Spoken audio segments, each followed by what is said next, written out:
I would like to make a few comments concerning the difference between the Black Revolution and the Negro Revolution. There's a difference. Are they both the same? And if they're not, what is the difference? What is the difference between a Black Revolution and a Negro Revolution? First, what is a revolution? Sometimes I'm inclined to believe that many of our people are using this word revolution loosely, without taking careful consideration what this word actually means and what its historic characteristics are. When you study the historic nature of revolution, the motive of a revolution, the objective of a revolution, and the result of a revolution, and the methods used in a revolution, you may change words. You may devise another program. You may change your goal and you may change your mind. Look at the American Revolution in 1776. That revolution was for what? For land. How was it? Why did they want land? Independence. How was it carried out? Bloodshed. Number one, it was based on land. The basis of independence. And the only way they could get it was bloodshed. The French Revolution. What was it based on? The landless against the landlord. What was it for? Land. How did they get it? Bloodshed. Was no love lost. Was no compromise. Was no negotiation. I'm telling you, you don't know what a revolution is. Because when you find out what it is, you'll get back in the alley. You'll get out of the way.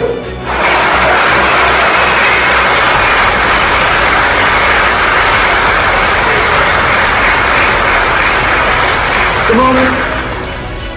The Russian Revolution.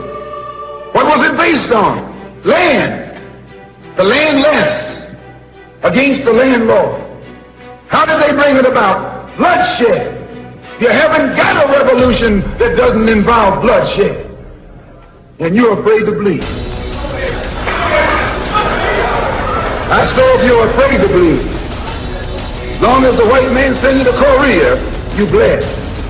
He sent you to Germany, you bled. He sent you to the South Pacific to fight the Japanese, you bled. You bleed for white people. But when it comes time to seeing your own churches being bombed and little black girls murdered, you haven't got no blood.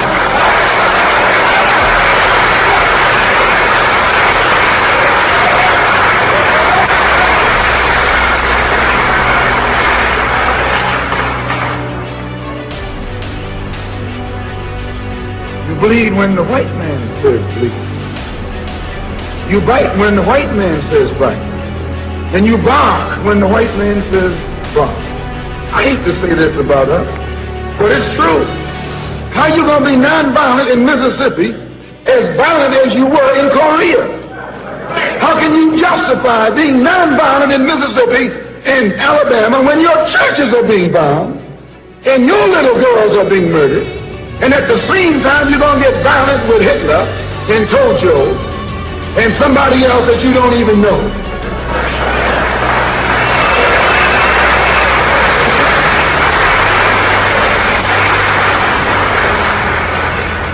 If violence is wrong in America, violence is wrong abroad. If it's wrong to be violent, defending black women and black children and black babies and black men, then it's wrong for America to draft us and make us violent abroad in defense of her.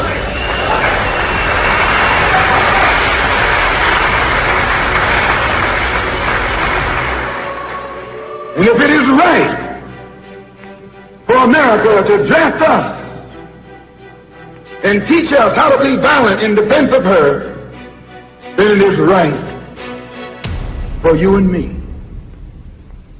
to do whatever is necessary to defend our own people right here in this country.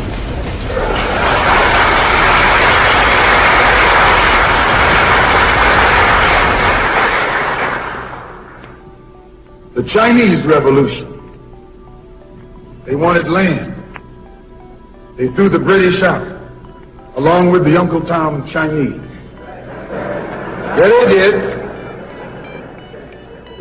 They set a good example. When I was in prison, I read an article, and don't be shocked when I say I was in prison. You still in prison.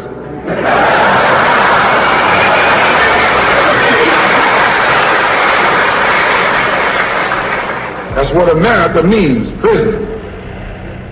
When I was in prison, I read an article in Life magazine showing a little Chinese girl, 9 years old.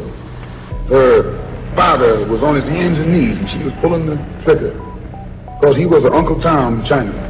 When they had the revolution over there, they took a whole generation of Uncle Tom, just wiped them out. And within 10 years, that little girl became a full-grown woman. No more Toms in China. And today it's one of the toughest, roughest, most feared countries on this earth by the white man, because there are no Uncle Toms over there.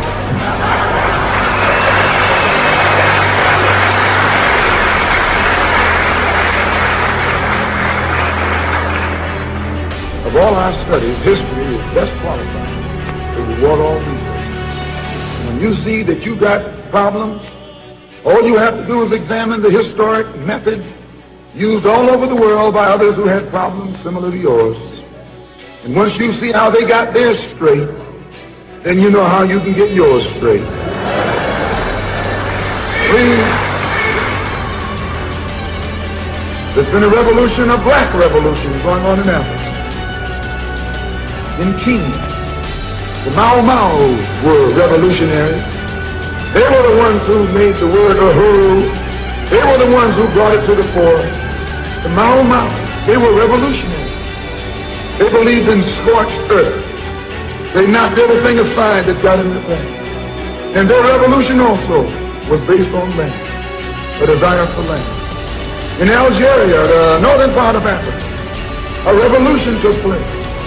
The Algerians were revolutionary. They wanted land. France offered to let them be integrated into France. They told France to hell with France. They wanted some land, not some France.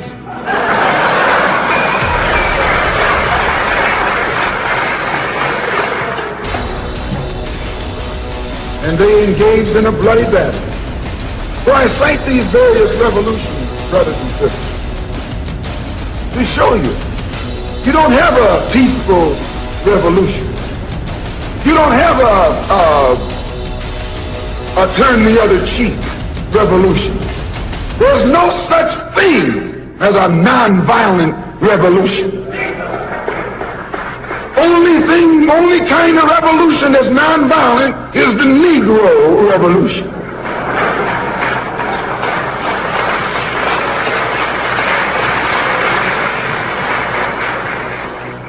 The only revolution based on loving your enemy is the Negro Revolution. The only revolution in which the goal is a desegregated lunch counter, a desegregated theater, a desegregated park, and a desegregated public toilets. You can sit down next to white folks on the toilet.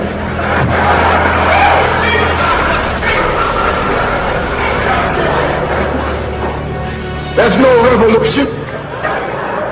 Revolution is based on land. Land is the basis of all independence. Land is the basis of freedom, justice, and equality. The white man knows what a revolution is. He knows that the black revolution is worldwide, in scope and in nature. The black revolution is sweeping Asia, sweeping Africa. It's rearing its head in Latin America. The Cuban Revolution, that's a revolution. They overturned the system.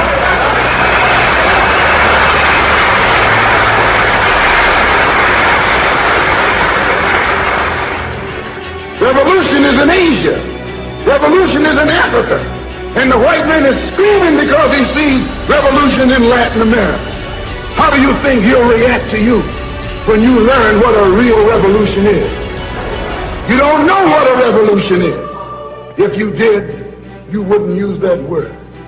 A revolution is bloody. Revolution is hostile. Revolution knows no compromise. Revolution overturns and destroys everything that gets in its way. And you sitting around here like a knot on the wall saying, I'm going to love these folks no matter how much they hate me. No, you need a revolution.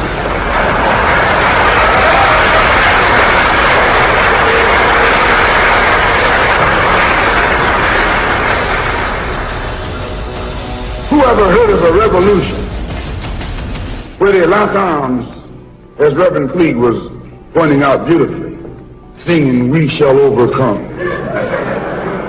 Just tell me you don't do that in a revolution. You don't do any singing, you're too busy swinging.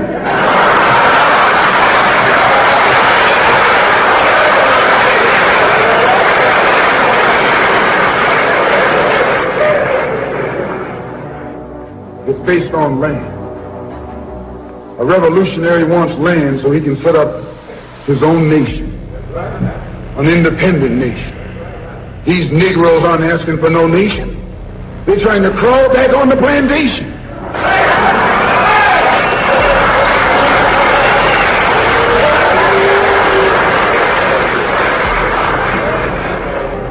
When you want a nation, that's called nationalism.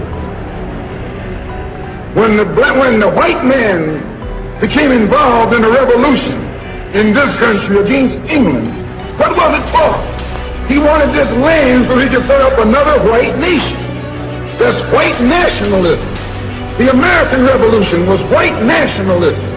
The French Revolution was white nationalism. The Russian Revolution too, yes, it was white nationalism. You don't think so? Why you think Khrushchev and Mao can't get their heads together? White nationalism. All the revolutions that's going on in Asia, in Africa today are based on what? Black nationalism. A revolutionary is a black nationalist. He wants a nation. I was reading some beautiful words by Reverend Cleave pointing out why he couldn't get together with someone else here in the city.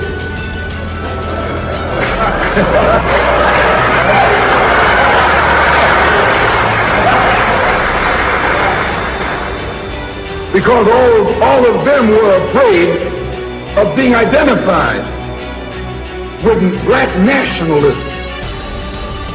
If you're afraid of black nationalism, you're afraid of revolution. And if you love revolution, you love black nationalism.